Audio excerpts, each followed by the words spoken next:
Hello, everyone, and welcome back to the Better Advertising with Better Media podcast. Today, I'm incredibly excited to have a special guest, a special returning guest on the podcast. Just a handful of times. Just a few times. I told you, we're getting you on stage. We're pushing more speaking, more content. You're really the personality behind BTR. No one knows it. Oh, no, gosh. Yeah. I'm happy to do more of these. I enjoy these with you. These are always fun. I love walking away from these after we do them. The podcasts are fun. And if you haven't picked up on this perfect radio host voice, it's actually Alex, my COO, my partner in crime, the one and only operational integrator, behind the scenes man making everything happen, has joined us. Yes. Pleasure to be here. And we have a lot to talk about. I think one of the things that we are really excited to be in person to chat about is just looking back on everything we accomplished in 2025. It's a lot. We went on a little walk around the neighborhood to prep for this, and it is those are those small moments where we really zoom out, like, wow, yes, okay. So we start putting numbers behind some of the things and some trends we saw, and then that big picture comes back to us like really quickly here, and it's fun. And this is my favorite type of thing to do with you on this on the pod together, is recap the business. You've got the ad strategy stuff so down, packed and locked, but let's share a journey. What a year it was for ad strategy alone. The fact that we were able to grow as individuals and as a company while also maintaining the chaos that is our industry, I think is enough to give ourselves a really quick pat on the back. Yeah, most definitely. So let's share some of the updates. Like you said, you want to start high level. What are the 2 to 3 biggest call outs that you would say really defined Better Media's 2025? So something we're thinking a lot about now is, it's been 2 years since we rebranded from Better AMS to Better Media. And I think the phase that, if I look back on the last 12 months, I feel like we have, as part of that rebrand, when we look at the ICP we were going after, I think we have definitely moved from finding market fit to we have market traction. That's reflected in our revenue growth, our retention rate, the scope of services we're offering our clients, everything that you said ad strategy wise. It's so different. The conversations we're having now are drastically different than ones we had 12 months ago, let alone 36 months ago. We wouldn't even recognize that. But high level across the board, how is some of that measured? Our run rate, that tends to be the more common metric we look at in our industry, is up 61%, while our total revenue for the year is up 65% compared to last year, all while growing headcount only 21% this year. Yeah, and I would say that's a testament to two things. We joke a lot about our space and what it's like working agency side and the chaos and the diminishing culture and the diminishing vibes that are required when you grow that quickly. Yeah. And we definitely felt some of that friction, I will say. Like, that's something we'll be very candid about. Is there was what kept us up at night, what kept me up at night, is worrying about our team and our culture and mental health in our space. Mm-hmm. But we invested really heavily in, I think, 2 key initiatives that helped us grow in that regard. And one is we really leaned into just hiring exceptional talent, being a little bit more diligent around who we were bringing onto the team, not saying yes to anyone and everyone because things were on fire. We really invested in exceptional talent from A-plus players. Definitely. That allowed us to scale revenue while still, I would say, improving our margins. Mm-hmm. The second thing is investing in technology. This is always a funny conversation because we don't speak a lot about it. So I think there's always some misconceptions in the space around like Better Media, who we work with, the SaaS behind us and what that looks like. Mm-hmm. At the end of the day, we've built incredible technology, but it's not always the shiny retail media things. I mean, we never want to compete directly with the retailers. That was feedback we got early on.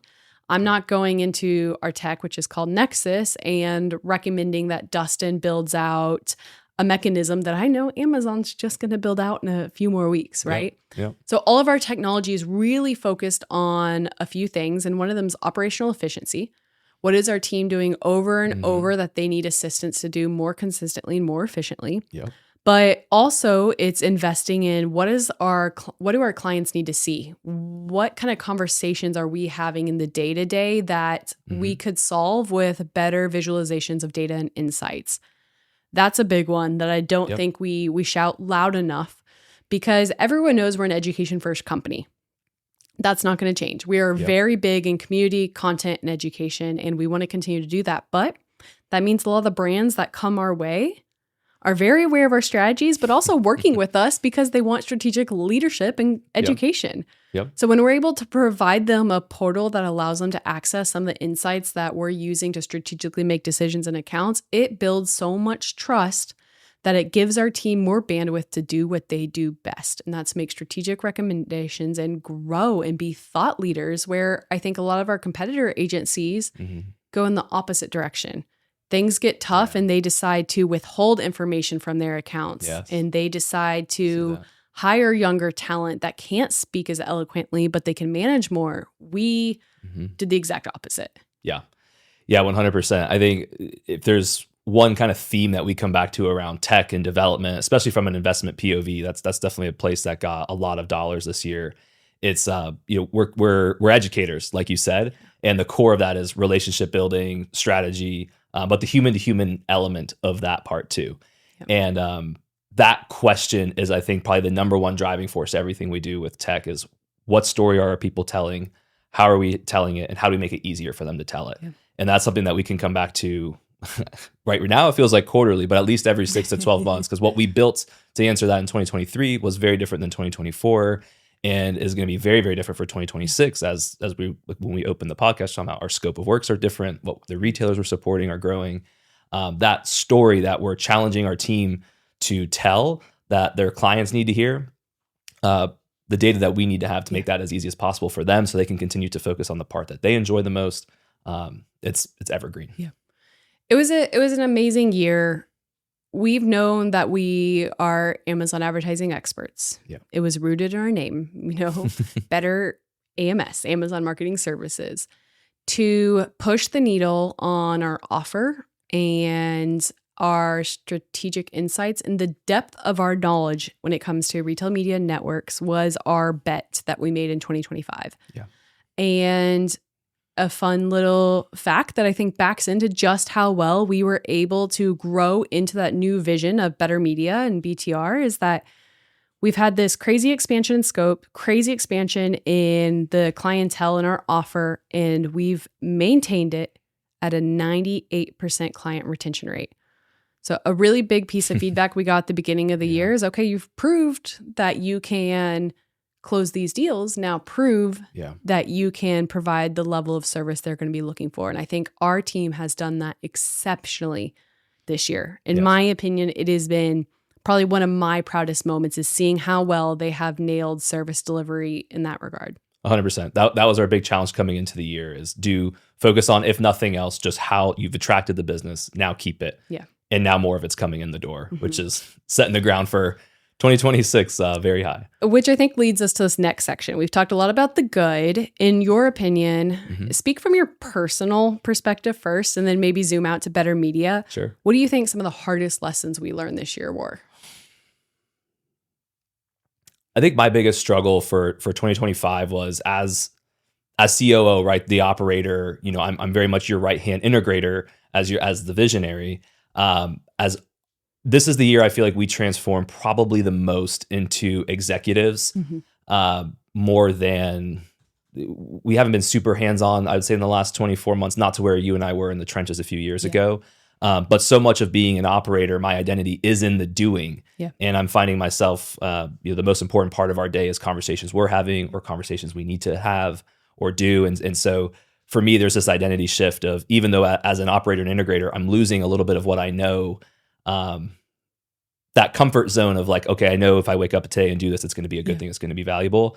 That is getting a little more, there's a little bit more gray area there. It's not so much I need to log in and do payroll tomorrow or check on this client account or make sure this thing. It's, oh, hey, there's a big disconnect happening across these 3 departments that involves these 4 people and these conversations, and it's not an immediate fix. And so I think that's probably my biggest thing. I think personally, like the identity piece there, and then also in the business, continuing to challenge myself on how am I showing up for the business every day, giving it my best and what it needs to continue.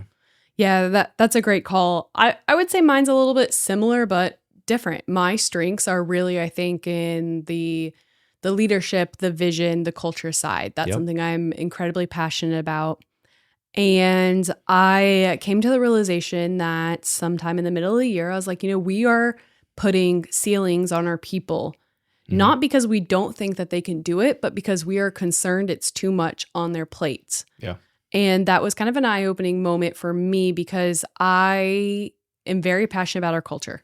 Yeah. Alex and I are not building this company just for the sake of revenue growth. We enjoy every day of what we're doing in the team that we're working with. And that's a really key piece, I think, to how we've built our core values, how we've attracted talent, the clients that we decide to work with. Mm-hmm. And there were a few moments, quite a few moments this year where it was like, oh my gosh, we just signed another contract and we need to hire. Oh my gosh, I don't know if that person is quite ready to take the leap and go lead their first webinar or speak on stage. Mm-hmm. And I realized that we are preemptively putting glass ceilings on our people when in reality, what we found is we hire A players. The majority of our team is truly ex-collegiate athletes. I think over 80% of our CS team played collegiate sports. Yeah. Which is incredible. And what we realized is if we give them the challenge, they'll figure it out. And if they can't figure it out, that actually teaches us where we need to improve our systems or education. Mm-hmm.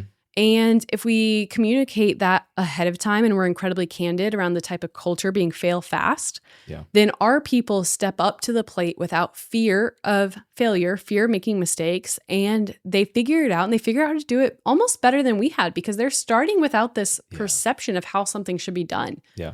And that's been really, really incredible. I mean, we've had talent that's been with us for, less than 12 months and we're like, go take this on. You got this. Like you're absolutely crushing. Yeah. And when we stopped putting those ceilings on our people, I think it was one of the biggest growth opportunities. And what we found is they're not going to leave.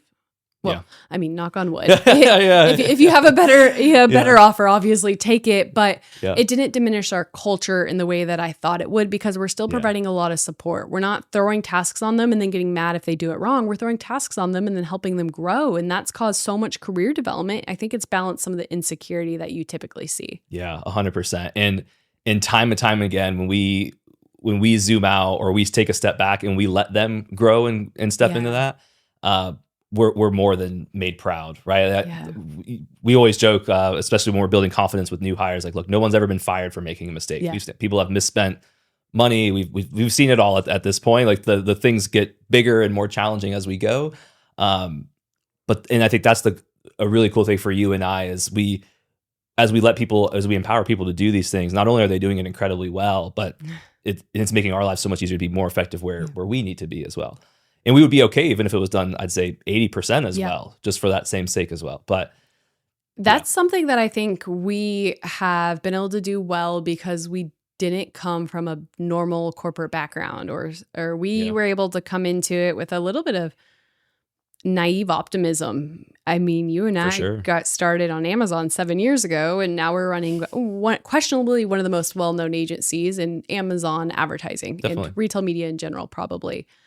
And it's because of that naive optimism. We're like, if we can do this, then like just give other people the opportunity. And we've given a lot of guidance and education and trust in our team, knowing that, hey, they may not do it 100% the first time, but they're going to figure it out. And that allows us to lean into our strengths, which is, I would say, if there's any small agency owners leaning in, there's two big pieces that I think have been the number one driver in our growth. One is we made a lot of short-term sacrifices that are paying off for long-term opportunities. We priced ourselves lower in the market in order to win some deals that we maybe could have priced higher, but the retention was incredible and it led to referrals and an incredible reputation in the space. We're still 100% inbound-led agency because of that. The second thing that we did is we made a lot of sacrifices in, things like revenue and profitability in order to take care of our people. It's a stressful space and it's not easy. And we wanted to maintain amazing talent because we knew how hard it is to train people on BTR standards. 100%. And I think, again, that was a risk that we took and it's incredibly paid off for us because now we are known for having some of the highest standards in the space. We went opposite, I think, of most of the advice people would tell you early on, right? It was we hired really well. We paid probably more than we could have or should have at the time. And we empowered a lot of people like really soon, right? And say, hey, look, here's your book of business, take it and run. To your point, right? We signed deals probably way too cheap. Where if that deal would have just been 30% higher, it would have made some things happen a little bit quicker in the early days. But now, as we've seen the spider web of all this, like we just have an army of people out there who had really good experiences, have continued to stay connected. And that's exactly how we end up where we're at today, with a completely inbound referral-based pipeline that we really can't keep up with at the moment right now. Small things like giving away your time for free. Yes. That's always your first piece of advice an entrepreneur is, you know, I was hopping on webinars and answering questions for competitor agencies. Yeah. I spent so much time on LinkedIn responding to DMs, teaching people how to run sponsored brand ads. Yeah. We waived a lot of fees for brands, even if results were good, but maybe not perfect. We went out of our way to waive fees to make sure people left with like the best taste in their mouth. Because I think we saw so early on, you know, our whole business, again, driven off content, education, influence. Yeah. We saw if we just take care of people, yes, it hurt in the short term, but in the long term, I think it's been one of the number one growth drivers, is just having that mindset of we're building something that is going to be here 5 years from now. And that momentum and that positive flywheel is definitely spinning. Yeah. Yeah. Doing the unscalable. Yeah. And as we get to a point where we're scaling and we need the process, it's a really, I think one of the fun dynamics I love right now with our leadership team is picking those areas like, hey, the whole reason where we're at today is because we did the unscalable. And so for you, what is that? What is the most exciting thing we don't want to lose? Obviously, we need to have a little more structure and SOPs and accountability. None of that goes away. We need that to continue to deliver excellence. But what are those things that will let us keep this white glove Ritz-Carlton effect that we're trying to build at BTR? Absolutely. And I think it's only going to, maybe I'm wrong. Maybe I'm not wrong. But as AI disrupts our space, what is going to allow agencies to stand out are strategic thought leaders who take the time to understand context and build relationships. Yeah. It is not a competitive advantage to hit a ROAS target anymore. AI can do the math, assume the algorithm, the creative, a lot of that. But AI needs the context. They need to know what leadership's trying to achieve. You know, what are the market conditions? You know, how well does your creative speak to a specific audience? AI can help with that. Yeah. But you need human-led context. And that's what probably I'm most proud about, most excited about in 2026 is we're seeing a lot of disruption in the space, a lot of layoffs in the space because headcount's incredibly high because they had a lot of button pushers on the team. That was something you and I were very adamant about not wanting to do early on. We wanted to hire people that are strategic leaders and that are passionate about the industry. So when Amazon announces 23 announcements at Unbox that completely change how we're viewing search ads, our team's already been in the betas because they were thought leaders and excited and they found it in Ad Console 3 weeks ago and started playing around with it before it was live. Exactly. Like, it puts us in a good spot, I think. I agree. With that being said, what do you think you're most excited for when it comes to 2026 in the better media that, you know, has built this foundation and is going to show up in 2026? What are you most excited for? I think there's looking back on 2025, this was probably the most rewarding and most fun year that we've had. And it was also reflected in a lot of ways. If we speak candidly here, we've always been having fun in the journey and growing. We finally saw that reflected pretty meaningfully on the financial side this year. And so if we continue even half of the pace that we're at right now, we're getting to that point where those numbers really start to scale and it really starts to get quite a bit more meaningful. Yeah. When we think about just the things we want to be doing, continuing doing with the team, there's a lot more of that will be accessible, right? We're still in a period sometimes where we have to pick one thing or over the other, or we've got 4 good ideas and we can go after 1 or 2 of them. And so as the business stays on that trajectory, being able to say yes and then trickle down that we were just talking about of empowering our leaders to challenge themselves to go find those new ideas. I love that piece. We've started sprinkling in some themes for 2026 and the flip side of my earlier comment around what would you think what the struggle was or like the identity thing, even as like putting aside the operator integrator piece of my role. What I am excited about in 2026 is the people aspect. 2026 is going to be our year of people, and I'm sorry if I'm stealing your answer. You stole it. We're gonna tackle it both, I think, different ways just because of our different personalities. But the reason for me it's exciting is because a lot of the day-to-day operator things that I was saying, it's a little bit of a struggle. I know that I don't have to wake up and do these things anymore. There's a whole different set of challenges. Now that some of that's not lingering in the back of my mind, as I try to focus on people, at least as my foresight into 2026, people should be able to get the best of my attention and not be split across 7 other disciplines of the business, just trying to keep everything afloat. And so I'm excited to give a better version of myself to our people as we look to continue to grow and hire and whatnot, giving more time to that aspect. I completely agree. And I think my take on it is seeing how empowered our people have been in the last year and how well they stepped up to the plate for some really big challenges. That has been so exciting. I mean, we got the feedback at some point this year that, you're going to need to put some gray hairs on some accounts. And we laugh about that frequently because it was good advice, good feedback. There's something to be said about someone who just knows how to speak the language. But we have some incredible young and hungry talent that have done some incredible things. And seeing them get a little bit of confidence has been really fun and exciting because I think it's only going to continue to empower us. I think that there's going to be a few hurdles and, that operational aspect of managing people, because there's a very big difference in being a good leader and a good manager. I think that was a lesson that we had in the last year is we may be great leaders, but we need to improve our management skills. 100%. We've been able to skirt on by without improving our management skills because we've hired A players. If we hadn't hired A players, this year would probably look quite a bit different.